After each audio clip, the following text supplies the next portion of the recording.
Understand करना है कि ऐसा सैड और अनफॉर्चुनेट इंसिडेंट क्यों हुआ।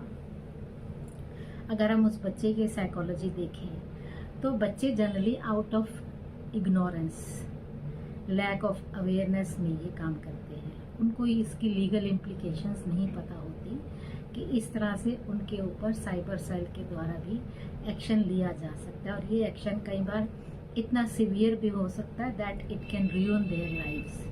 अगर किसी बच्चे के एक्सपल्शन हो जाए उसके स्कूल से 9th क्लास जैसी क्लास में, तो उसको किसी और स्कूल में एडमिशन मिलना बहुत मुश्किल होगा कि मिलेगा ही नहीं, क्योंकि कोई भी स्कूल अपने स्कूल में ऐसे कोई भी स्कूल अथॉरिटीज़ अपने स्कूल में ऐसे बच्चों को एडमिशन देना पसंद नहीं करेंगी जिससे कि उनकी स्कूल की इमेज टार्निश हो जाए।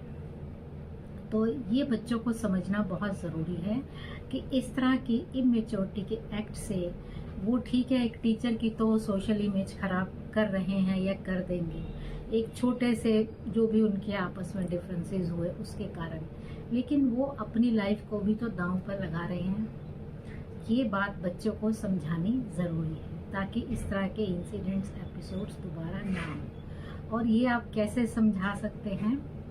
Through rigorous sessions. आप एक्सपर्ट्स को बुलाइए स्कूल में, साइबर सेल के थ्रू बुलाइए, साइबर एक्सपर्ट्स को बुलाइए जो बच्चों को ये बताएं कि इस तरह की अगर वो कोई भी काम करते हैं तो उसके क्या लीगल इम्प्लीकेशंस हैं, नंबर 1। नंबर 2, वो बच्चों को आर्टिफिशियल इंटेलिजेंस का एथिकल यूज समझाएं।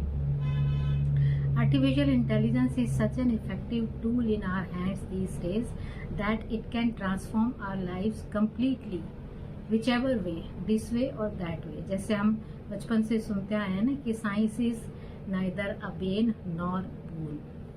हम उसको जैसे यूज करते हैं, it depends upon its usage.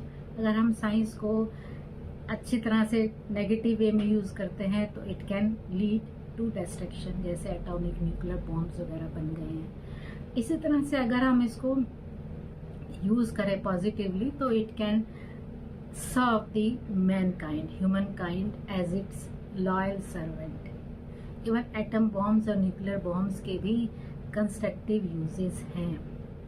तो इसी तरह से आर्टिफिशियल इंटेलिजेंस को भी अगर बच्चों को समझाया जाए तो उसको वो इतना इफेक्टिवली यूज कर सकते हैं that it can change the course of their lifes completely.